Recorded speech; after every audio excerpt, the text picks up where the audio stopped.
കർത്താവായ യേശു ക്രിസ്തു ക്രൂശിൽ നിവർത്തിച്ച വേലയെ സംബന്ധിച്ച് വലിയ കാര്യമാണ്. നിവർത്തിക്കപ്പെട്ട വേല. അവിടെ നിവർത്തിച്ച പല കാര്യങ്ങളെ സംബന്ധിച്ച് നാം സംസാരിക്കുകയുണ്ടായി. അതിൽ നാം ഒടുവിൽ പരിഗണിച്ചു വന്നത് വീണ്ടെടുപ്പിനെ സംബന്ധിച്ചാണ്. വീണ്ടെടുപ്പ് നിവർത്തിച്ചിരിക്കുന്നു. വീണ്ടെടുപ്പ് എന്ന് പറഞ്ഞാൽ നഷ്ടപ്പെട്ടു പോയതിനെ തിരിച്ചെടുക്കുന്നതാണ് എന്ന് നാം പറയുകയുണ്ടായി. അങ്ങനെ മനുഷ്യന് നഷ്ടപ്പെട്ടു പോയ അനുഭവങ്ങളെ യേശുക്രിസ്തുവിന്റെ ക്രൂശ് മരണത്തിലൂടെ തിരിച്ചെടുക്കാൻ വഴിയുണ്ടാക്കിയിരിക്കുന്നു.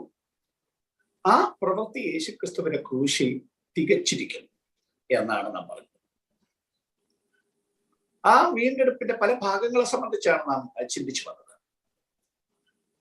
ഒടുവിൽ നാം വന്നത് ശരീരത്തിന്റെ വീണ്ടെടുപ്പ് എന്ന കാര്യത്തെക്കുറിച്ചാണ്. അതാണ് ഇന്നൊരു അല്പസമയം നിങ്ങളോട് വിശദീകരിക്കാനുള്ളത്.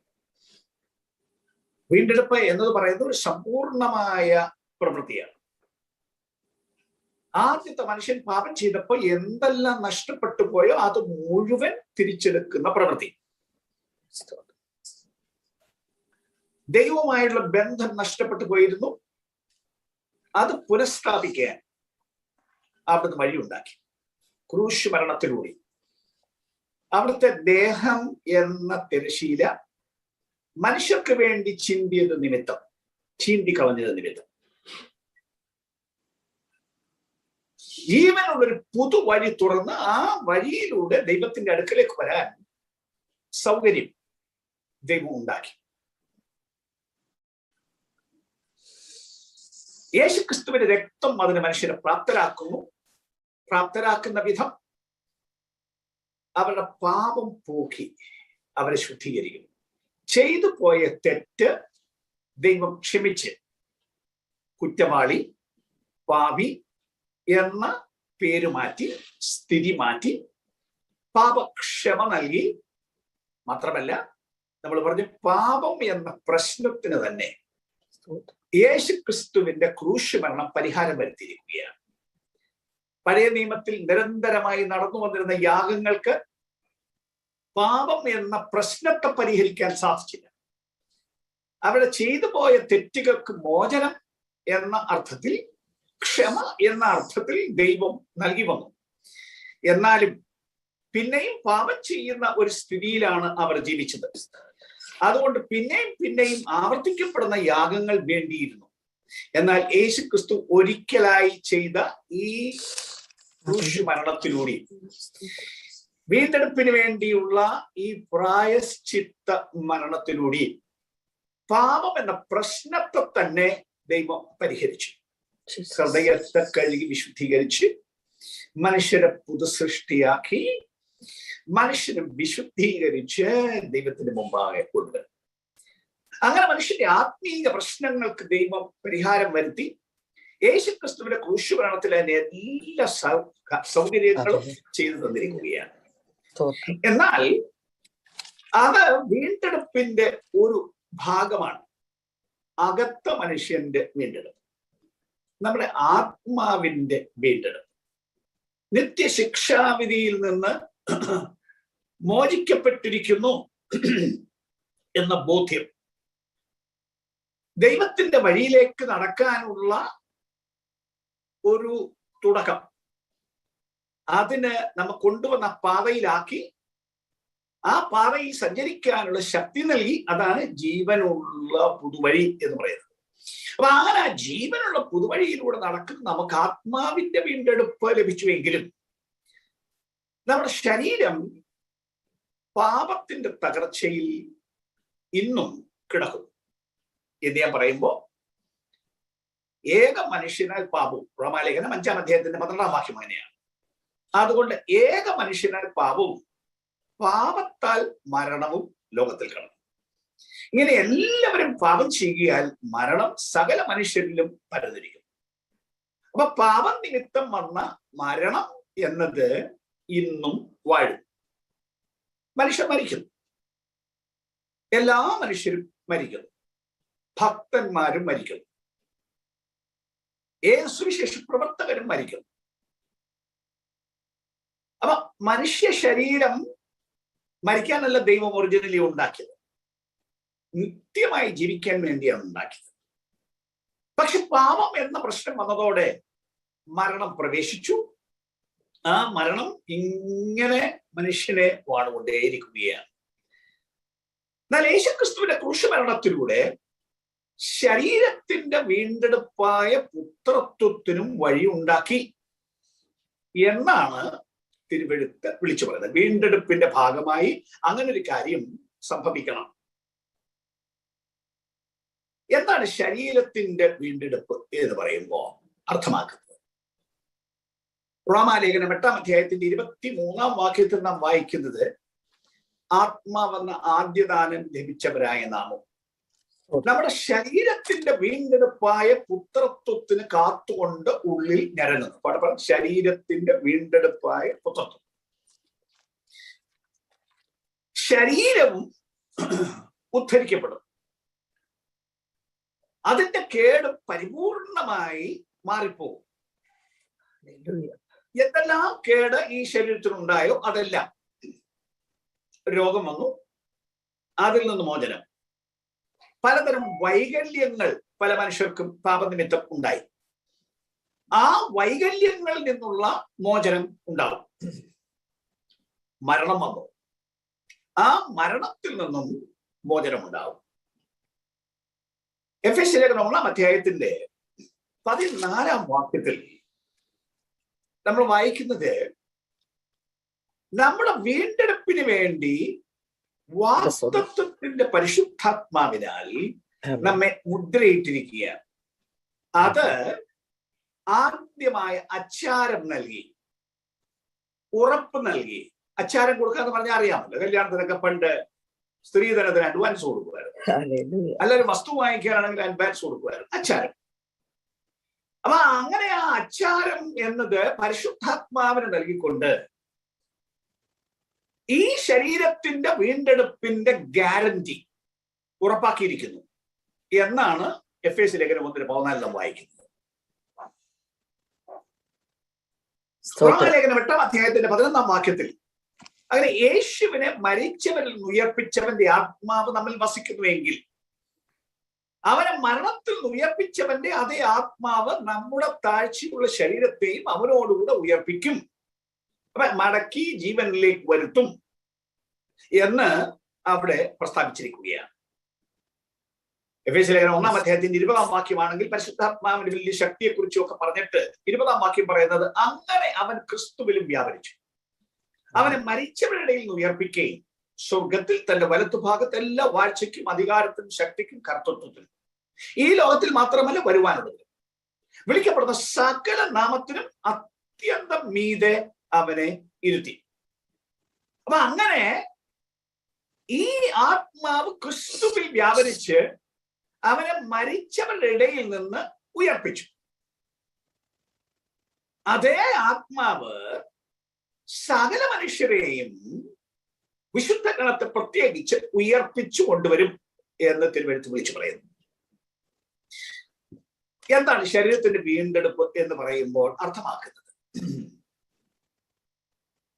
മരണമില്ലാത്ത ഒരവസ്ഥയിലേക്ക്, രോഗമില്ലാത്ത ഒരവസ്ഥയിലേക്ക് മനുഷ്യൻ മടങ്ങിപ്പോകുന്നതിനെയാണ്, ആ അവസ്ഥ പുനഃസ്ഥാപിക്കപ്പെടുന്നതിനെയാണ് ഇവിടെ അർത്ഥമാക്കുന്നത്.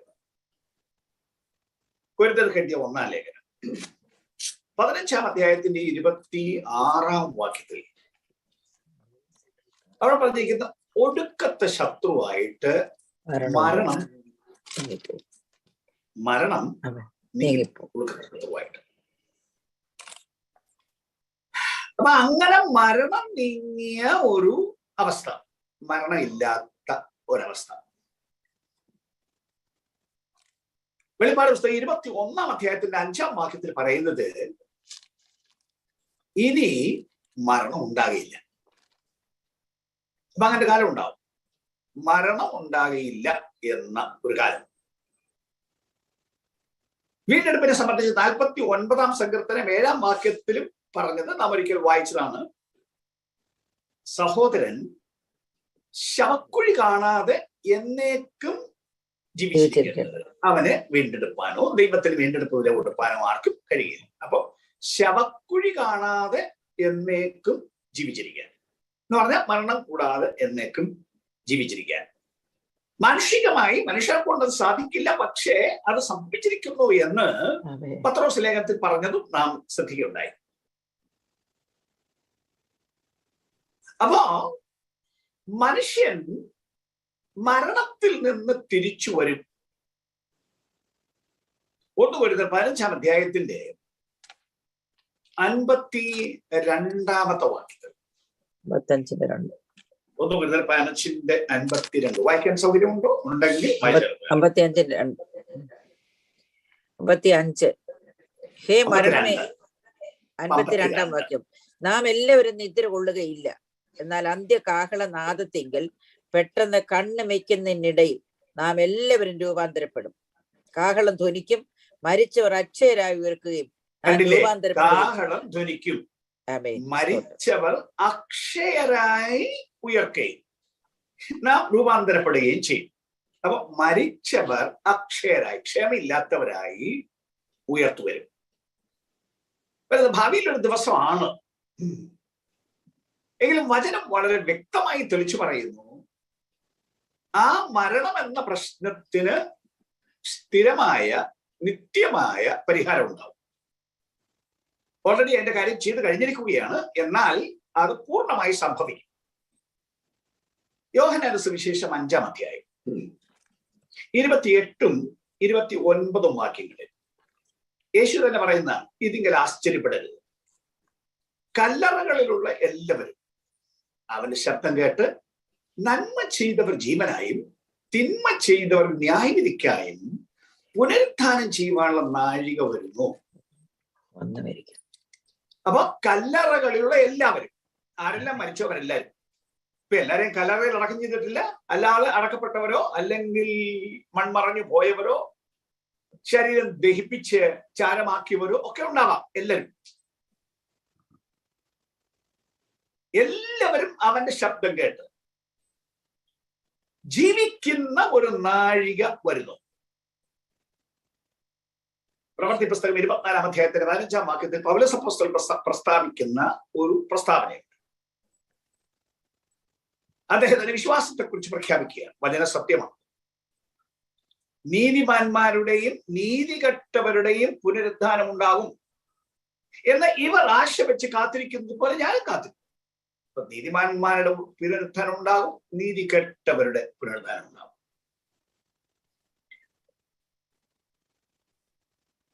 എന്താണ് വാസ്തവത്തിൽ മനുഷ്യൻ അങ്ങനെ ഉയർക്കും എന്ന് പറയാനുള്ള ഉറപ്പ്? ലോകത്തിൽ മനുഷ്യർ മരിക്കുന്നത് നമ്മൾ കണ്ടിരിക്കുന്നു. നമ്മൾ പലരും പല മരണത്തിനും പോകാറുണ്ട്.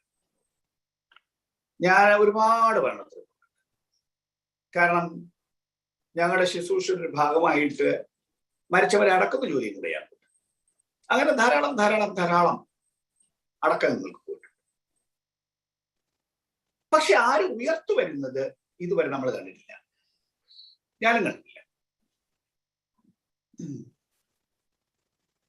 ഒരിടത്ത് ഒരാളെ അടക്കാൻ പോയപ്പോ, അടക്കത്തിന് മുമ്പ് ആ വീട്ടിൽ ഞാൻ പോയി. ഞാൻ വളരെ അടുപ്പമുള്ളൊരു വീടാണ്. മരിച്ച ആൾ ജീവിക്കും, അദ്ദേഹത്തെ അടക്കാൻ ഇടവരില്ല എന്ന് ഉറപ്പായി വിശ്വസിച്ച ഒരു വീട്ടിൽ ഞാൻ അടക്കത്തിന് പോയി.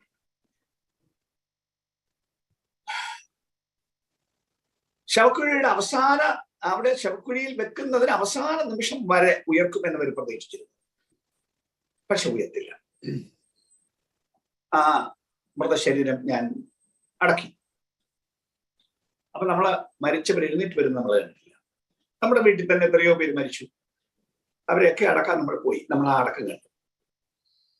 പിന്നെ എങ്ങനെയാണ് മനുഷ്യൻ എഴുന്നേറ്റ് വരും, ഉയർത്തു വരും എന്ന് പറയുന്നത് വിശ്വസിക്കാൻ പറ്റുന്നത്? എങ്ങനെയാണ് വിശ്വസിക്കാൻ പറ്റുന്നതെന്ന് കൊരിന്ത്യർക്ക് എഴുതിയ 1-ാം ലേഖനം 15-ാം അധ്യായം അതിന് 17 മുതൽ 22 വരെയുള്ള വാക്യങ്ങളിൽ പൗലോസ് അപ്പോസ്തലൻ ആത്മാവിനാൽ അതിന് ന്യായം പറയും. 1 കൊരിന്ത്യർ 15 മുതൽ 22 വരെയുള്ള വാക്യം. ക്രിസ്തു ഉയർത്തിട്ടില്ല എങ്കിൽ നിങ്ങളുടെ വിശ്വാസം വ്യർത്ഥമത്രേ. നിങ്ങൾ എന്നും നിങ്ങളുടെ പാപങ്ങളിൽ ഇരിക്കുന്നു. ക്രിസ്തുവിൽ നിദ്ര കൊണ്ടവരും നശിച്ചുപോയി. നാം ഈ ആയുസ്സിൽ മാത്രം ക്രിസ്തുവിൽ പ്രത്യാശ വെച്ചിരിക്കുന്നു എങ്കിൽ സകല മനുഷ്യരിലും അരിഷ്ടന്മാരത്രേ. എന്നാൽ ക്രിസ്തു നിദ്ര കൊണ്ടവരുടെ ആദ്യ ഫലമായി മരിച്ചവരുടെ ഇടയിൽ നിന്ന് ഉയർത്തിരിക്കുന്നു. മനുഷ്യൻ മൂലം മരണം ഉണ്ടാകിയാൽ മരിച്ചവരുടെ പുനരുത്ഥാനവും മനുഷ്യൻ മൂലം ഉണ്ടായി. ആമേൻ. അപ്പൊ അവിടെ പറഞ്ഞു നോക്കൂ, ക്രിസ്തു മരിച്ചിട്ട് ഉയർത്തെഴുന്നേറ്റില്ല എന്ന് വാദിക്കുന്ന കുറെ ആളുകൾ, അല്ല മരിച്ചവർ ഉയർക്കില്ല എന്ന് പറയുന്ന കൂട്ടർ ആളുകൾ. സ്തോത്രം.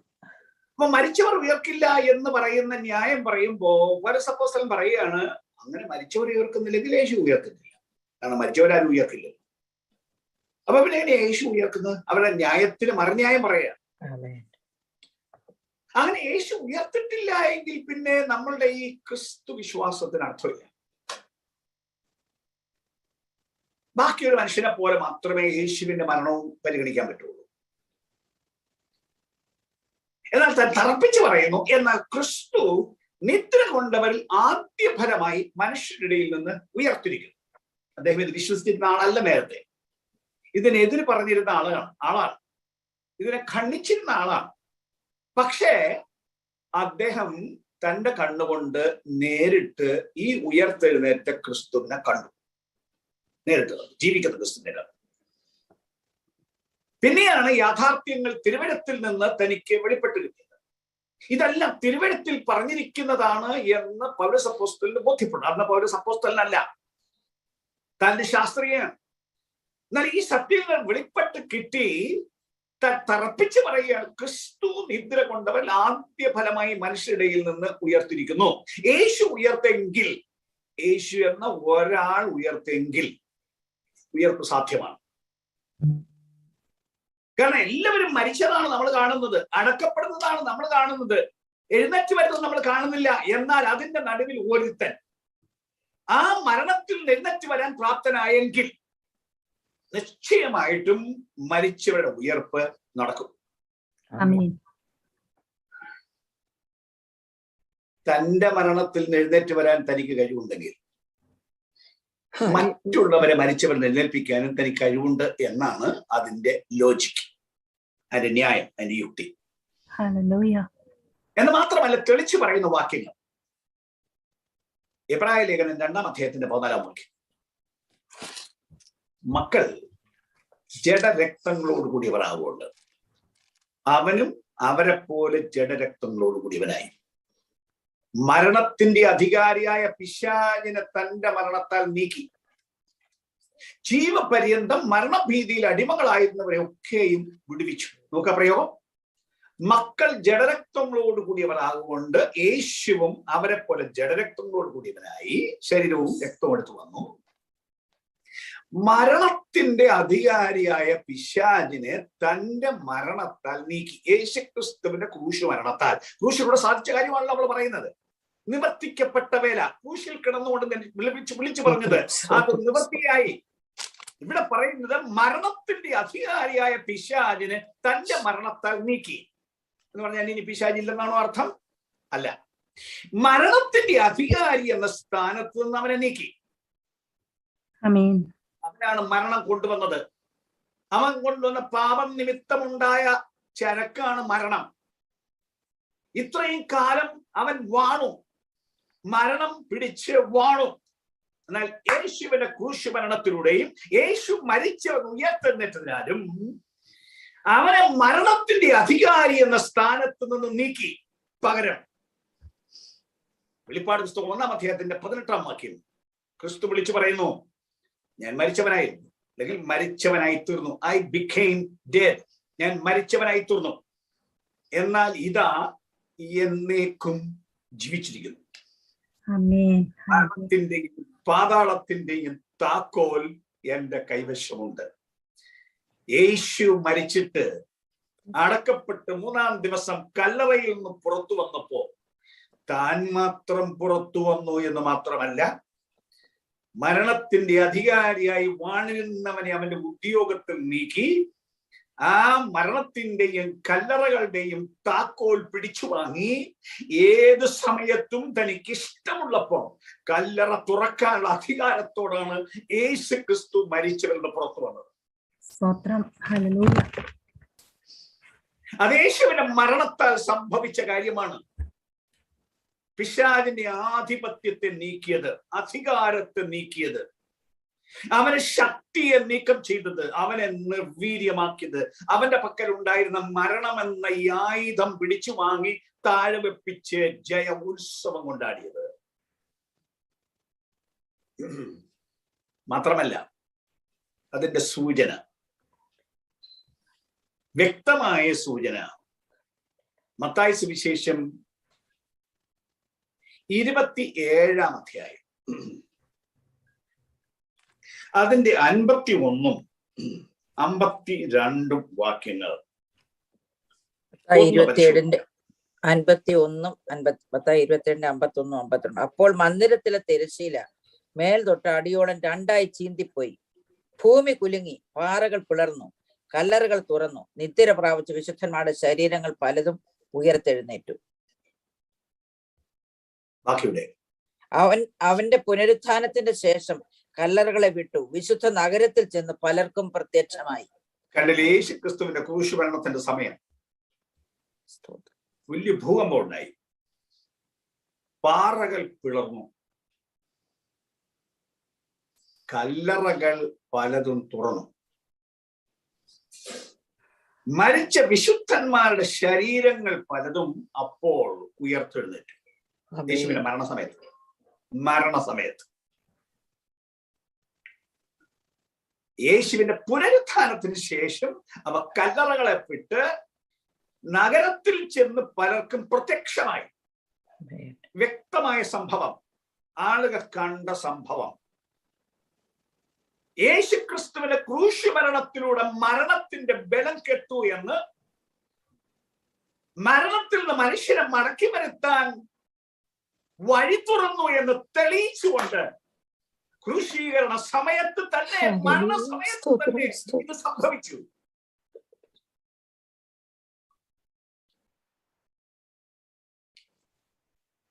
ഒന്ന് Corinthians 15-ാം അധ്യായത്തിന്റെ 23-ാം വാക്യം. മരിച്ചവർ ഉയർക്കുന്നതിന്റെ ന്യായം പറയുമ്പോ അതിന് 23-ാം വാക്യം പറയുന്നത് എന്താണ്? 15-23. ആദ്യഫലം ക്രിസ്തു, പിന്നെ ക്രിസ്തുവിനുള്ളവർ അവന്റെ വരവിങ്കൽ, പിന്നെ അവസാനം. മനുഷ്യരുടെ ഉയർപ്പിന്റെ കാര്യം പറയാണ്. അതിൽ ആദ്യ ഫലം ക്രിസ്തു, പിന്നെ ക്രിസ്തുവിനുള്ളവർ അവന്റെ വരവിങ്കൽ, പിന്നെ അവസാനം. ആദ്യ ഫലം ക്രിസ്തു എന്ന് പറഞ്ഞാൽ, സാധാരണ ഈ കൃഷി ചെയ്യുമ്പോൾ ഇസ്രായേലിൽ ഒരു പ്രമാണമായിരുന്നു, ആദ്യത്തെ കറ്റ കൊയ്തെടുക്കുമ്പോൾ ആദ്യത്തെ കറ്റ ദൈവത്തിന്റെ ആലയത്തിൽ കൊണ്ടുവന്നു. അതിനുശേഷം വേണം ബാക്കി കൊയ്ത്ത് നടത്താൻ. അല്ലാതെ കൊയ്ത് വെച്ചിട്ടൊരു കറ്റ എടുത്തോണ്ട് വരില്ല. ആദ്യത്തെ കറ്റ കൊയ്ത് കൊടുക്കുമ്പോൾ അതിന്റെ അർത്ഥം കൊയ്ത്ത് തുടങ്ങി, വിളവായി. ഈ കറ്റ ഇപ്പൊ കൊയ്തു, ഇതിന് പിന്നാലെ മറ്റ് കറ്റകളും കൊയ്തെടുക്കും. ധാന്യങ്ങൾ കൊയ്ത് കറ്റകളായി കിട്ടും എന്നാണ് അതിന്റെ അർത്ഥം. യേശു ക്രിസ്തുവിന്റെ മരണത്തിൽ നിന്നുള്ള എഴുന്നേൽപ്പ്, ഉയർത്തെഴുന്നേൽപ്പ് തെളിയിക്കുന്ന ഒരു കാര്യം, പുനരുദ്ധാനം ആരംഭിച്ചിരിക്കുന്നു. മരണത്തെ കീഴടക്കിയിരിക്കുന്നു, മരണത്തെ ജയിച്ചിരിക്കുന്നു. അവൻ മരിച്ചവൻ ആദ്യ ഫലമായി ഉയർത്തു എന്ന് പറയുമ്പോൾ ആളുകൾ ചോദിച്ചേക്കാം, യേശു അല്ലല്ലോ ആദ്യം മരിച്ചവൻ ഉയർത്തുന്നത്, വേറെ ആളുകളും മരിച്ചവൻ ഉയർത്തുന്നിട്ടില്ലേ എന്ന് ചോദിച്ചേക്കാം. ഉണ്ട്, യേശു വേറെ ആളുകൾ മരിച്ചവൻ ഉയർത്തുന്നിട്ടുണ്ട്. പക്ഷെ അവർ അമർത്യമായ ശരീരത്തോടെ അല്ല ഉയർത്തു വന്നത്. യേശു ചില മനുഷ്യരെ ഉയർപ്പിച്ചു, പഴയ നിയമത്തിൽ ചില ഉയർപ്പിച്ചിട്ടുണ്ട്. അവർക്ക് ജീവൻ തിരികെ കിട്ടി, പക്ഷെ അവർ പിന്നീട് മരിച്ചു. എന്നാൽ യേശു ഉയർത്തത് അങ്ങനെയല്ല. അമർത്യമായ ശരീരത്തോടെ, ഇനി മരിക്കാൻ കഴിയാത്ത ഒരു ശരീരത്തോടെ, മരണം ഇല്ലാത്തൊരു ശരീരത്തോടെ യേശു ഉയർത്തു. അസൽ പുനരുദ്ധാനം അതാണ്. പിന്നീട് മരണമില്ലാത്തൊരവസ്ഥയിലേക്കുള്ള എഴുന്നേൽപ്പാണ് ഈ അസൽ പുനരുദ്ധാനം എന്ന് പറയുന്നത്. ആളുകൾക്ക് ചോദ്യങ്ങളുണ്ടാകാം. മനുഷ്യനെങ്ങനെയാണ് ഈ മരിച്ച് ദ്രവിച്ചു പോയ ശരീരം പിന്നെ ജീവനോടെ പുറത്തു വരുന്നത്? ഇതെല്ലാം മരിച്ച് മൺമറഞ്ഞു പോയതല്ലേ, മണ്ണിന്റെ അംശമായി തീർന്നു പോയതല്ലേ? ചിലരെ ഒരു പക്ഷെ മൃഗം തിന്നുപോയതാണ്. അങ്ങനെ ഒത്തിരി പേരെ ഭക്തന്മാരെ പണ്ട് മൃഗത്തിനിട്ട് കൊടുത്തു, ക്രൂരമായ പീഡയുടെ സമയത്ത്. പലരുടെയും ശരീരം ചുട്ടുകരിച്ചതാണ്, അങ്ങനെ ചാരമായി പോയതാണ്, അത് സമുദ്രത്തിൽ ഒഴുക്കിയതാണ്. പക്ഷെ ഇതെങ്ങനെയാണ് മടങ്ങി വരുന്നത് എന്ന് ആളുകൾക്ക് ഒരു ചോദ്യം. ഒരുപക്ഷെ ചില ആളുകൾ പറഞ്ഞിട്ടുണ്ടാവാം, ഞാനും പഠിച്ച കാലത്ത് പഠിപ്പിച്ചത് ഞാനും ഓർക്കുന്നു, ഈ ശരീരം മൺമറഞ്ഞു പോയി, അതെല്ലാം കൂടെ വീണ്ടും യേശുക്രിസ്തുവിന്റെ കാഹളം കേൾക്കുമ്പോൾ ഒന്നിച്ചു വന്നുകൂടും, പഴയ ശരീരത്തിന്റെ ഛായ ധരിക്കും, എന്നിട്ട് ജീവൻ അതിലേക്ക് വന്ന് ഇത് ഉയർത്തെഴുന്നേറ്റ് പോകും എന്ന് പഠിപ്പിച്ചത് ഞാൻ ഓർക്കും. പക്ഷെ ലേഖനം അങ്ങനെ അല്ല പറയുന്നത്. കൊരിന്ത്യർക്കെഴുതിയ 1-ാം ലേഖനം 15-ാം അധ്യായം അതിൽ 35 മുതലുള്ള വാക്യങ്ങൾ നാം പരിശോധിക്കുമ്പോൾ 35 മുതൽ 38 വരെയുള്ള വാക്യങ്ങൾ ഒന്ന് വായിച്ചാൽ സംഭവം ലോജിക്കലായിട്ട് പറയുക. വായിക്കും പ്ലീസ്. പക്ഷേ ഒരുവൻ മരിച്ചവൻ എങ്ങനെ ഉയർക്കുന്നു എന്നും ഏതുവിധം ശരീരത്തോടെ വരുന്നു എന്നും ചോദിക്കും. മൂഢ, നീ വിതയ്ക്കുന്നത് ചത്തില്ല എങ്കിൽ ജീവിക്കുന്നില്ല. നീ വിതയ്ക്കുന്നതോ ഉണ്ടാകുവാനുള്ള ശരീരമല്ല, കോതമ്പിന്റെയോ മറ്റു വല്ലതിന്റെയോ വെറും മണി അത്രേ വിതയ്ക്കുന്നത്. ദൈവമോ തന്റെ ഇഷ്ടം പോലെ അതിനൊരു ശരീരവും ഓരോ വിത്തിന് അതതിന്റെ ശരീരവും കൊടുക്കുന്നു. സകല മാംസം ഒരുപോലെ അല്ല.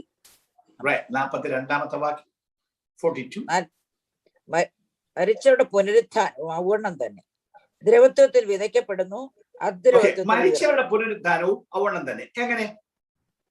ഇവിടെ അതിനെ ഉദാഹരിച്ചിരിക്കുന്നത് മനുഷ്യൻ എങ്ങനെയാണ് മടങ്ങി വരുന്നത് എന്ന ആളുകളുടെ ചോദ്യത്തിന് പൗലോസ് പറയാൻ കൂടാ.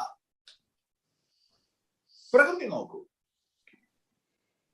വിതയും ഒക്കെ സാധാരണ കാര്യമല്ലേ ലോകത്തിൽ.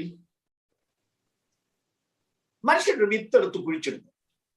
വിത്തെടുത്ത് കുഴിച്ചിട്ടാൽ ശരിക്കും പറഞ്ഞാൽ ആ വിത്ത് ചത്തും. ഇപ്പൊ നമ്മൾ ഉപയോഗിക്കുന്ന ഒരു വെണ്ട വിത്താകട്ടെ, അല്ല ഒരു തേങ്ങ കൊണ്ടുപോയി നമ്മൾ കുഴിച്ചിടുക, കുറച്ചു ദിവസം കഴിയുമ്പോൾ ആ തേങ്ങ ചത്തു, അതിനകത്ത് പിന്നെ തേങ്ങ ഉണ്ടാവില്ല. അപ്പൊ ആ കൊണ്ടുവെക്കുന്ന തേങ്ങയല്ല എഴുന്നേറ്റ് വരുന്നത്, കൊണ്ടുവെക്കുന്ന വെണ്ടവിത്തല്ല, നെൽമണിയല്ല എഴുന്നേറ്റ് വരുന്നത്. ദൈവം അതിന് വേറൊരു ശരീരം കൊടുക്കും. ഒരു നെൽമണി വിതയ്ക്കുന്നു, ഒരു നെൽച്ചെടി ഉണ്ടായി വരും. ഒരു തേങ്ങ നടുന്നു, ഒരു തെങ്ങ് അതിൽ നിന്നുണ്ടായി വരുന്നു. അങ്ങനെ നമ്മൾ കൊണ്ട് വിതയ്ക്കുന്നതല്ല എഴുന്നേറ്റ് വരുന്നത്. ദൈവം അതിന് വേറെ ഒരു ശരീരം കൊടുക്കും. ഓരോ വിത്തിനകത്ത് അതിന്റെ ശരീരവും. അപ്പൊ ഇത് പ്രകൃതിയിൽ സാധാരണ നടക്കുന്ന ഒരു കാര്യമാണ്. അതിനോടാണ് ഇതിനെ ഉദാഹരിച്ചിരിക്കുന്നത്. മരിച്ചവരുടെ പുനരുദ്ധാനം അതുകൊണ്ട് തന്നെ നമ്മൾ കൊണ്ടുവെക്കുന്ന ഈ ശരീരമല്ല, അടക്കുന്ന ശരീരമല്ല എഴുന്നേറ്റ് വരുന്നത്. അത് മണ്ണോട് ചേരുന്നു. ഇത് ഭൂമിയിൽ നിന്നെടുത്തത് ഈ ഭൂമിയിലേക്ക് തിരികെ ചേരും. അപ്പൊ ആ ശരീരത്തിന് സ്വർഗരാജ്യം, ദൈവരാജ്യം അവകാശമാക്കുവാൻ കഴിയില്ല. അതുകൊണ്ട് അതല്ല എഴുന്നേറ്റ് വരുന്നത്. അതിൽ നിന്ന് വേറെയോ നമ്മൾ വേറൊരു ലോകത്തിൽ പോകാനുള്ളവരാണ്. ആ ലോകത്തിൽ പോകാനുള്ള ഒരു ശരീരത്തോടെ ഉയർത്തുവരും. ഈ ഭൂമിയിൽ താമസിക്കാനുള്ള ഒരു ശരീരമാണ് നമുക്കുള്ളത്. ജീവനോട് ഇരുന്നപ്പോൾ നമ്മിൽ ഉള്ളത് ഇന്ന് നമ്മൾ ജീവിക്കുന്നു. മരിച്ചവരും ജീവിച്ചിരിക്കുമ്പോൾ ഉണ്ടായിരുന്നത് ഈ ഭൂമിയിൽ താമസിക്കാനുള്ളതാണ്. ഈ ഭൂമിയിലെ താമസം കഴിഞ്ഞു, അതും അടക്കം ചെയ്തു. ഇനി എഴുന്നേറ്റ് വരുമ്പോൾ താമസിക്കേണ്ടത് തിരിച്ച് ഈ ഭൂമിയിലല്ല, വേറൊരു ലോകത്തിലാണ് പോകേണ്ടത്. ആ ലോകത്തിന് ചേരുന്ന ഒരു ശരീരത്തോടെ മരിച്ചവരിൽ നിന്ന് ഉയർത്തെഴുന്നേറ്റ് വരും. അതെങ്ങനെയുള്ള ശരീരമായിരിക്കും എന്നാണ് അതിൽ 42 മുതൽ 44 വരെയുള്ള വാക്യങ്ങൾ വിശദീകരിച്ചിരിക്കുന്നത്. ആ എഴുന്നേറ്റ് വരുന്ന ശരീരം എങ്ങനെയുള്ളതായിരിക്കും? മരിച്ചവരുടെ ശരീരമാണ് വായിക്കാത്തത്. മരിച്ചവരുടെ പുനരുത്ഥാനവും ഔവണ്ണം തന്നെ. ഇത് വാസ്തവത്തില് ഒരു ശരിയായ ശരീരമായിരിക്കും എന്നുകൂടെ നമ്മൾ അറിയണം. അല്ലാതെ കേവലം ആത്മാവല്ല എഴുന്നേറ്റ് വരുന്നത്. ഞാൻ പറഞ്ഞ വാക്യത്തിൽ വ്യത്യസ്തമായി 45 മുതൽ 49 വരെയുള്ള വാക്യങ്ങൾ വായിച്ചിട്ട് മറ്റേ വാക്യത്തിലേക്ക് നമുക്ക് പോവാം. വാസ്തവത്തിൽ എഴുന്നേറ്റ് വരുന്ന ശരീരം, അതായത് മരിച്ചവൻ ഉയർത്തുന്ന ശരീരം ഒരു റിയൽ ബോഡിയാണ്, ശരിയായ ഒരു ശരീരമാണ്. 45 മുതൽ 49 വരെ. ഒന്നാം മനുഷ്യനായ ആദാം ജീവനുള്ള ദേഹിയായി തീർന്നു എന്ന് എഴുതിയിരിക്കുന്നുവല്ലോ. ഒടുക്കത്തെ ആദാം ജീവിപ്പിക്കുന്ന ആത്മാവായി. എന്നാൽ ആത്മീയമല്ല, പ്രാകൃതം അത്രേ ഒന്നാമത്തേത്. ആത്മീയം പിന്നത്തേതിൽ വരുന്നു. ഒന്നാം മനുഷ്യൻ ഭൂമിയിൽ നിന്ന് മണ്ണുകൊണ്ടുള്ളവൻ, രണ്ടാം മനുഷ്യൻ സ്വർഗത്തിൽ നിന്നുള്ളവൻ. മണ്ണുകൊണ്ടുള്ളവനെ പോലെ മണ്ണുകൊണ്ടുള്ളവരും സ്വർഗീയനെ പോലെ സ്വർഗീയന്മാരും ആകുന്നു. നാം മണ്ണുകൊണ്ടുള്ളവന്റെ പ്രതിമ ധരിച്ചതുപോലെ സ്വർഗീയന്റെ പ്രതിമയും ധരിക്കും. അപ്പൊ ആ വരുന്ന ശരീരം റിയലാണെന്ന്. മണ്ണുകൊണ്ടുള്ളവന്റെ പ്രതിമ ധരിച്ചതുപോലെ നമുക്കിന്നൊരു ശരീരം ഉണ്ടല്ലോ. ഒന്നാം മനുഷ്യനായ ആദാമിൽ നിന്ന് അവന്റെ സന്താന പരമ്പരയിൽ നിന്ന് കിട്ടിയ ഒരു ശരീരം, മണ്ണുകൊണ്ടുള്ള ശരീരം, അത് നമുക്കുണ്ട്. അതുപോലെ വേറെ ഒരു ശരീരം ഉണ്ടാകുമെന്ന്, സ്വർഗീയന്റെ പ്രതിമയുള്ള ഒരു ശരീരം ഉണ്ടാകും. ഇത് യാഥാർത്ഥ്യമായിരിക്കുന്നത് പോലെ, ഈ ശരീരം യാഥാർത്ഥ്യമായിരിക്കുന്നത് പോലെ ആ ശരീരവും യാഥാർത്ഥ്യമായിരിക്കും. പക്ഷേ ഈ വസ്തു ആയിരിക്കില്ല ആ ശരീരത്തിന്റെ വസ്തു. കാരണം ഞാൻ നേരത്തെ സൂചിപ്പിച്ച ഒരു വാക്യമെങ്കിലും അതൊന്ന് വായിക്കാം. 50-ാമത്തെ വാക്യം, 15-ാം അധ്യായത്തിന്റെ 50-ാം വാക്യം. 15-ന്റെ 50-ാം വാക്യം. സ്തോത്രം. സഹോദരന്മാരെ, മാംസരക്തങ്ങൾക്ക് ദൈവരാജ്യത്തെ അവകാശമാക്കുവാൻ കഴിയുകയില്ല. മാംസരക്തങ്ങൾക്ക് ദൈവരാജ്യത്തെ അവകാശമാക്കുവാൻ കഴിയില്ല. നമ്മുടെ ഈ മാംസത്തിനും രക്തത്തിനും ദൈവരാജ്യം അവകാശമാക്കാൻ പറ്റില്ല. അവിടെ ചൂണ്ടുവാൻ ഈ ശരീരം കൊള്ളില്ല. ഈ ശരീരം കൊള്ളാത്തത് കൊണ്ട് ഒരു ആത്മീക വസ്തുവായിരിക്കും വരാനുള്ള ശരീരം. അപ്പൊ അതൊരു മെറ്റീരിയൽ ബോഡി അല്ല, ഭൗതിക വസ്തുവല്ല, അതൊരു ആത്മീക വസ്തുവായിരിക്കും. ആത്മീക വസ്തു എന്ന് പറഞ്ഞാൽ എല്ലാം വിശദീകരിച്ചു തരാൻ എനിക്കറിയില്ല. അത്രയൊക്കെ വേദപുസ്തകം പറയുന്നുള്ളൂ. അതിൽ കൂടുതൽ കാര്യങ്ങൾ പറയാനറിയില്ല. എന്തായാലും ഈ ഭൗമിക വസ്തുവല്ല, മാംസവും രക്തവുമുള്ള ഒന്നല്ല. ഇറ്റ്സ് എ ഡിഫറെന്റ്, വ്യത്യസ്തമായ മറ്റൊരു വസ്തുവായിരിക്കും ആ ശരീരത്തിന് ഉള്ളത്. ആ ശരീരം 48-ഉം 49-ഉം വാക്യം ഒരിക്കൽ കൂടെ ഒന്ന് വായിച്ചേക്കാവോ? മണ്ണുകൊണ്ടുള്ളവനെ പോലെ മണ്ണുകൊണ്ടുള്ളവരും സ്വർഗീയനെ പോലെ സ്വർഗീയന്മാരും ആകുന്നു. നാം മണ്ണുകൊണ്ടുള്ളവന്റെ പ്രതിമ ധരിച്ചതുപോലെ സ്വർഗീയന്റെ പ്രതിമയും ധരിക്കും. അത്ര ഇപ്പൊ പറയാൻ പറ്റുള്ളൂ. നാം മണ്ണുകൊണ്ടുള്ളവന്റെ പ്രതിമ ധരിച്ചു ഇപ്പൊ ജീവിക്കുന്നു. എന്നാൽ നമ്മൾ സ്വർഗീയരാണ്. ഈ വീണ്ടെടുപ്പ് അകമേ പ്രാപിച്ചിട്ടുള്ള ആളുകൾ സ്വർഗീയരാണ്. അവർ സ്വർഗീയന്റെ പ്രതിമ ധരിക്കും. മരിച്ചവരുന്ന് ഉയർത്തെഴുന്നേറ്റ യേശു ക്രിസ്തുവിന്റെ ശരീരം പോലത്തെ ഒരു ശരീരം. എങ്കിലും ആ ശരീരത്തിന്റെ എല്ലാ മഹത്വവും മരിച്ചവരുന്ന് ഉയർത്തെഴുന്നേറ്റപ്പോൾ ആളുകൾ കണ്ടില്ല. സ്വർഗത്തിലേക്ക് ആരോഹണം ചെയ്ത ശേഷമാണ് ആ വലിയ മഹത്വമെല്ലാം വെളിപ്പെട്ടത്. അതെല്ലാവർക്കും കാണാൻ പറ്റിയില്ല. അപൂർവം ചിലർക്ക് മാത്രമാണ് മഹത്വം കാണാൻ പറ്റിയിട്ടുള്ളത്. ഇനി ഒരു ദിവസം നമ്മൾ അക്ഷരാർത്ഥത്തിൽ കാണും. നാം അവനെ താൻ ഇരിക്കും പോലെ തന്നെ കാണും. താൻ ഇരിക്കും പോലെ തന്നെ എന്ന് പറഞ്ഞാൽ ആസ് ഹി ഈസ്, അവനായിരിക്കുന്നത് പോലെ നാം അവിടുത്തെ കാണും. അന്ന് നാം അവിടുത്തെയോട് സദൃശ്യന്മാരായിത്തീരും. അപ്പൊ യേശുക്രിസ്തുവിന്റെ പുനരുദ്ധാനം ചെയ്ത, സ്വർഗത്തിലേക്ക് ആരോഹണം ചെയ്ത ശരീരത്തിന് സമാനമായ ഒരു ശരീരം വിശുദ്ധ ജനത്തിന് ലഭിക്കും. ആ ശരീരത്തിന്റെ സ്വഭാവമാണ് നേരത്തെ ഞാൻ പറഞ്ഞതുപോലെ 42 മുതൽ 44 വരെയുള്ള വാക്യങ്ങളിൽ പറഞ്ഞിരിക്കുന്നത്. എന്തായിരിക്കും ആ ശരീരത്തിന്റെ പ്രകൃതം? ഇപ്പോഴത്തെ ശരീരവും വരാനുള്ള ശരീരവും തമ്മിലുള്ള വ്യത്യാസമാണ് അവിടെ ചൂണ്ടിക്കാട്ടുന്നത്. 42 മുതൽ 44 വരെ. മരിച്ചവരുടെ പുനരുത്ഥാനവും ഔവണ്ണം തന്നെ. ദ്രവത്വത്തിൽ വിതയ്ക്കപ്പെടുന്നു, അദ്രവത്വത്തിൽ. മരിച്ചവരുടെ പുനരുത്ഥാനം അതുപോലെയാണ്. ഈ വിത്ത് വിതയ്ക്കുന്ന അതുപോലെ തന്നെയാണ്. ദ്രവത്വത്തിൽ വിതയ്ക്കപ്പെടുന്നു, അദ്രവത്വത്തിൽ ഉയർക്കുന്നു. എന്ന് പറഞ്ഞാൽ ദ്രവിച്ചു പോകുന്ന ഈ ശരീരമാണ് മണ്ണിൽ നാം കൊണ്ടുവെക്കുന്നത്. ദ്രവിച്ചു കഴിഞ്ഞു. ജീവിച്ചിരിക്കുമ്പോൾ തന്നെ ധാരാളം ദ്രവത്വത്തിന്റെ ശക്തികൾ നമ്മുടെ ശരീരത്തിൽ വ്യാപരിക്കുന്നു. ആ പല കോശങ്ങളും ചാവുന്നു, കേടുവരുന്നു, രോഗം വരുമ്പോൾ അങ്ങനെയൊക്കെയാണല്ലോ സംഭവിക്കുന്നത്. ആ ദ്രവത്വമുള്ളത് ദ്രവിച്ചു പോകുന്നത് കൊണ്ട് വെക്കുന്നു. പക്ഷെ എഴുന്നേറ്റ് വരുന്നത് ദ്രവത്വമുള്ളതല്ല, നശിക്കുന്നതല്ല, കേടുവരുന്നതല്ല, രോഗം വരുന്നതല്ല. ദ്രവത്വത്തിൽ വിതയ്ക്കപ്പെടുന്നു, അദ്രവത്വത്തിൽ ഉയർക്കുന്നു. അപമാനത്തിൽ വിതയ്ക്കപ്പെടുന്നു, തേജസ്സിൽ ഉയർക്കുന്നു. എന്താണ് ഈ അപമാനത്തിൽ വിതയ്ക്കൂ എന്ന് പറഞ്ഞാൽ? ആരെയെങ്കിലും അപമാനിച്ച് നമ്മൾ കൊണ്ടുപോയി അടക്കൂ. ആളുകൾ ഇച്ചിരി മോശമാണെങ്കിൽ പോലും മരണസമയത്ത് ആരെങ്കിലും അയാൾ മോശമായിരുന്നു എന്ന് സാധാരണ പറയൂ. നമ്മൾ പുകഴ്ത്തിയൊക്കെ അല്ലേ പറയുള്ളൂ. വളരെ ആദരവോടെയല്ലേ അടക്കുന്നത്.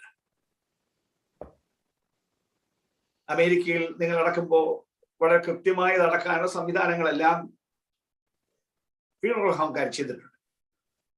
അതായത് നമ്മുടെ നാട്ടിലൊക്കെ അടക്കാൻ പോകുമ്പോ ആളുകൾ ഈ കയറ് കെട്ടിയാണ് ഇത് ഇറക്കുന്നത്. അപ്പൊ കൂടെ അടുത്തിരിക്കുന്നവർ പറയും, വളരെ സൂക്ഷിച്ചിറക്കണം, തലയും കാലും എല്ലാം ഒരുപോലെ ഇറക്കണം, അല്ലാതെ പെട്ടി തലകുത്തനെ വീണ് പോകരുത്. അത് വളരെ സൂക്ഷിച്ചാണ് ചെയ്യുന്നത്.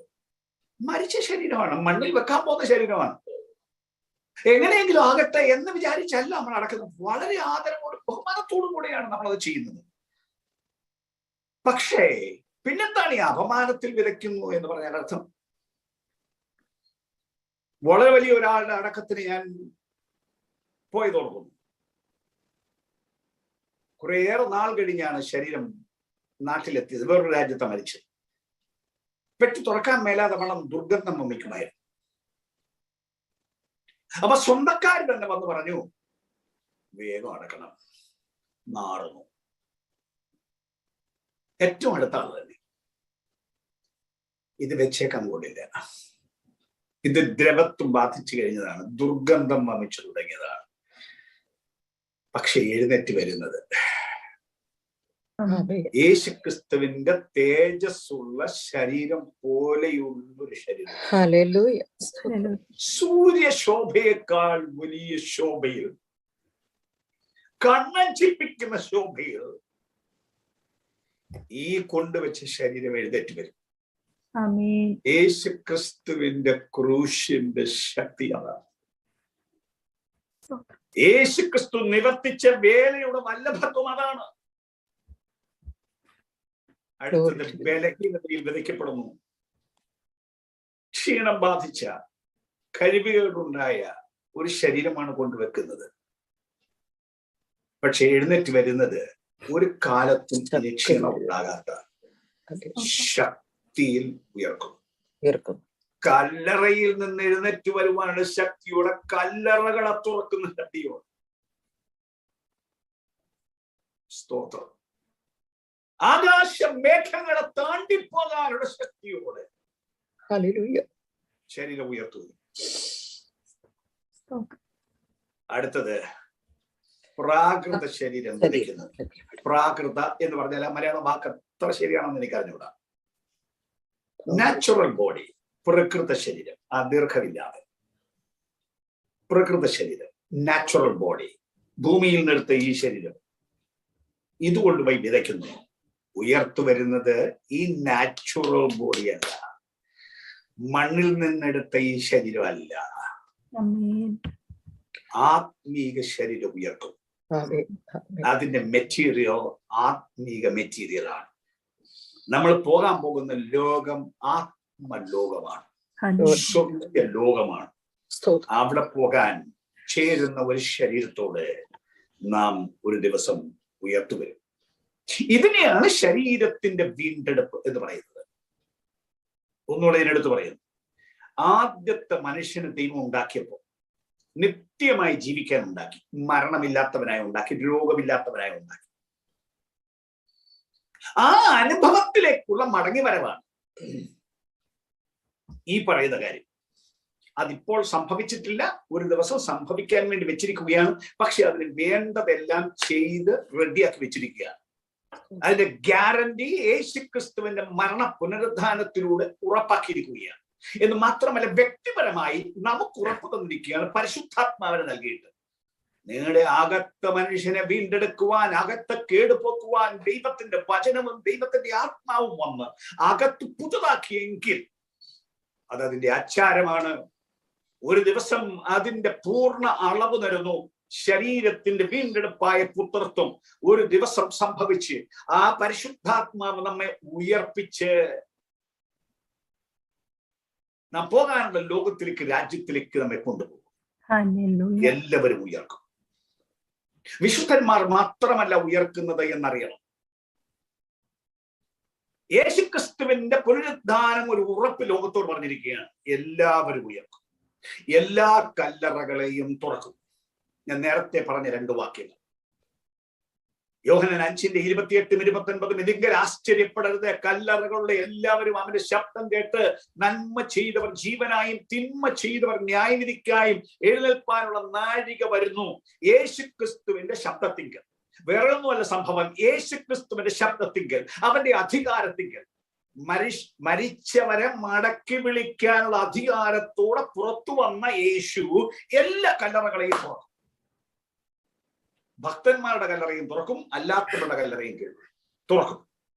യേശുവിന്റെ ശബ്ദം അനുസരിച്ചവരുടെ കല്ലറയും തുറക്കും, യേശുവിന്റെ ശബ്ദം അനുസരിക്കാത്തവരുടെ കല്ലറയും തുറക്കും. യേശു തുറക്കാത്ത ഒരു കല്ലറ ഉണ്ടാവില്ല. യേശു മടക്കി വിളിക്കാത്ത ഒരാൾ അഖിലാണ്ടത്തിൽ ഉണ്ടാവില്ല. ഇതാണ് സുവിശേഷത്തിന്റെ പ്രസക്തി, സുവിശേഷത്തിന്റെ പ്രാധാന്യം. എല്ലാവരും അറിയേണ്ടതാണ് സുവിശേഷം എന്നതിന്റെ കാരണം ഇതാണ്. എല്ലാ മനുഷ്യരെയും ഒരു ദിവസം അവിടുത്തെ മുമ്പാകെ വിളിച്ചു വരുത്തും, വന്നേ പറ്റൂ. അതാണ് വെളിപ്പാട് പുസ്തകം 20-11 വാക്യങ്ങൾ പറയുന്നത്. മരിച്ചവർ ആബാലവൃദ്ധം സിംഹാസനത്തിന് മുൻപിൽ നിൽക്കുന്നത് ഞാൻ കണ്ടു. സമുദ്രം തന്നിലുള്ള മരിച്ചവരെ ഏൽപ്പിച്ചു കൊടുത്തു, മരണവും പാതാളവും തങ്ങളിലുള്ള മരിച്ചവരെ ഏൽപ്പിച്ചു കൊടുത്തു. നിർബന്ധിതമായി സകലരും വന്നേ തെറ്റു. ഇന്ന് യേശുവിനെ അവഗണിച്ചു പോകാം, യേശുവിനെ ധിക്കരിച്ചു പോയേക്കാം, യേശുവിനെ പള്ളു പറഞ്ഞേക്കാം, യേശുവിനെ സേവിക്കുന്നവരെ ഉപദ്രവിച്ചേക്കാം, കൊന്നേക്കാം, മുടിച്ചേക്കാം. പക്ഷെ ഒരു ദിവസം അവിടുത്തെ അധികാരത്തിന്റെ ശബ്ദം മുഴങ്ങും. എല്ലാവരുടെയും കല്ലറകൾ തുറന്നും മടക്കി വരുത്തും. ഓരോരുത്തരും താൻ താന്റെ നിരയിലാണ് എന്ന് 1 കൊരിന്ത്യർ 15:21 പറഞ്ഞിട്ടുണ്ട്. ഘട്ടം പലത്, അവസരം പ്രധാനമായും 2. നീതിമാന്മാരുടെ പുനരുദ്ധാനം 1, നീതികെട്ടവന്റെ പുനരുദ്ധാനം 1. പക്ഷെ എന്റെ സഹോദരങ്ങളെ, സുഹൃത്തുക്കളെ അറിയൂ, എല്ലാ കല്ലറയും നമ്മുടെ കർത്താവായ യേശു തുറക്കും. നമ്മുടെ വീട്ടുകാർ മുഴുവൻ പേരും അറിയണം, നമ്മുടെ വീട്ടിൽ രക്ഷിക്കപ്പെടാത്തവരറിയണം, നമ്മുടെ കുടുംബത്തിൽ ഈ ആത്മാനുഭവം പ്രാപിക്കാത്തവരറിയണം. എല്ലാവരെയും തിരിച്ചു വിളിക്കും. നമ്മുടെ സ്നേഹിതരിൽ സുവിശേഷം വിശ്വസിക്കാത്തവർ, വെറുക്കുന്നവർ, ഇത് ദോഷത്വമായി കരുതുന്ന ഒരു കൂട്ടം ആളുകളുണ്ട്. അവരും അറിയണം, ഒരു ദിവസം യേശു ക്രിസ്തുവിന്റെ കാഹളം ആകാശമേഘത്തിൽ ധ്വനിക്കും, കല്ലറകൾ തുറക്കും, എല്ലാവരെയും മടക്കി വിളിക്കും. ആ സംഭവത്തിന്റെ ഉറപ്പ് ഞാൻ പറഞ്ഞാൽ യേശു ക്രിസ്തുവിന് പുനരുദ്ധാനം അതിന്റെ ഉറപ്പാണ്. ഒരു ദിവസം സകല ദ്രവത്വവും മാറ്റി മനുഷ്യനെ മടക്കി വിളിക്കും എങ്കിൽ ഇന്ന് ഈ ശരീരത്തിലുള്ള കേടുപോക്കുന്നതും ഈ സുവിശേഷത്തിന്റെ ഭാഗമല്ലേ? അങ്ങനെ വചനം തെളിച്ചും പറയുന്നു. യെശയ്യാപ്രവചനം 53-ാം അധ്യായത്തിന്റെ 5-ാം വാക്യം, പത്രോസിന്റെ 1-ാം ലേഖനം 2-ാം അധ്യായം 24-ാം വാക്യം. ഈ 2 വാക്യങ്ങൾ വായിച്ചുകൊണ്ട് ഇന്നത്തെ ഈ സന്ദേശം ഞാൻ അവസാനിപ്പിക്കുന്നു. യെശയ്യാപ്രവചനം 53-ാം അധ്യായത്തിന്റെ 5-ാമത്തെ വാക്യം.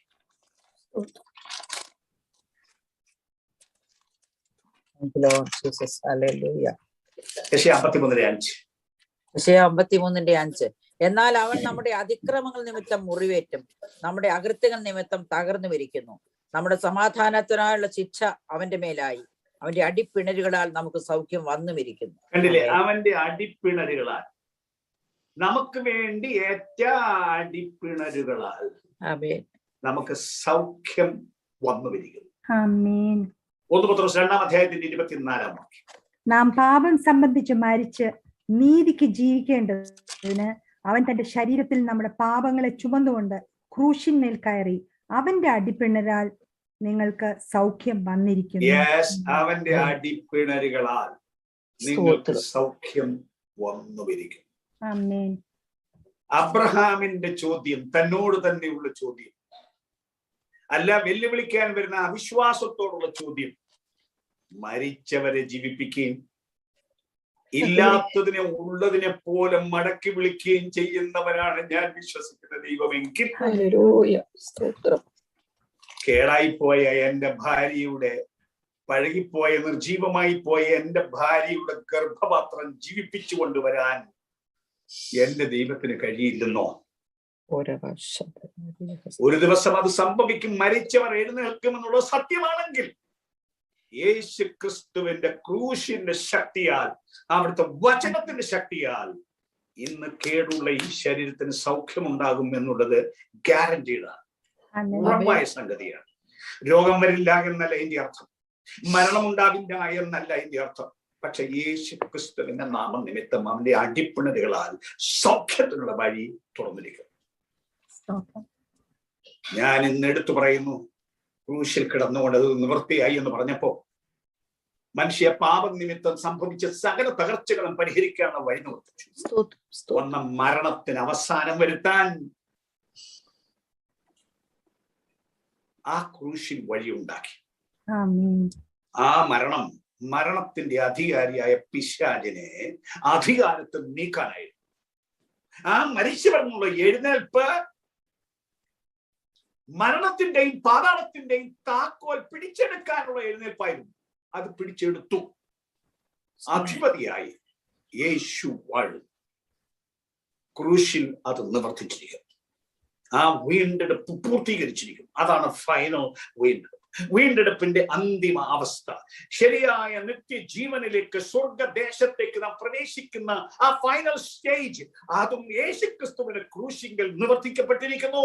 വീണ്ടെടുപ്പ് പൂർത്തീകരിച്ചിരിക്കുന്നു. ആകാംക്ഷയോടെ നോക്കി പാർക്കാം. ആത്മാവെന്ന ആദ്യ ദാനം ലഭിച്ചെന്ന ആ ദിവസത്തിന് വേണ്ടി കാത്ത് ഒരുങ്ങിയിരിക്കാൻ ശരീരം മൊത്തം വീണ്ടെടുക്കപ്പെട്ട്, അകവും പുറവും വീണ്ടെടുക്കപ്പെട്ട് യേശുക്രിസ്തുവിന്റെ കൂടെ നിത്യം പാർക്കാൻ ഒരുങ്ങി കാത്തിരിക്കാൻ ക്രൂശിൽ വഴി തുറക്കപ്പെട്ടിരിക്കുന്നു. ആ വേല പൂർത്തീകരിക്കപ്പെട്ടിരിക്കുന്നു.